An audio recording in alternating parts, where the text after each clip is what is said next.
کہا ہون علیکا، آرام سے رہو، سکون سے رہو، گھبراؤ نہیں. کیوں؟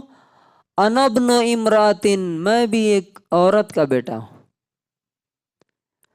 تم بھی ایک عورت کے بیٹے ہو، میں بھی ایک عورت کا بیٹا ہوں. اور کیسی عورت؟ بہت ہائی فائی فیملی کی نہیں. کانت تأکل القدید، جو سوکھے گوشت کھایا کرتی تھی. اس کا مطلب کیا؟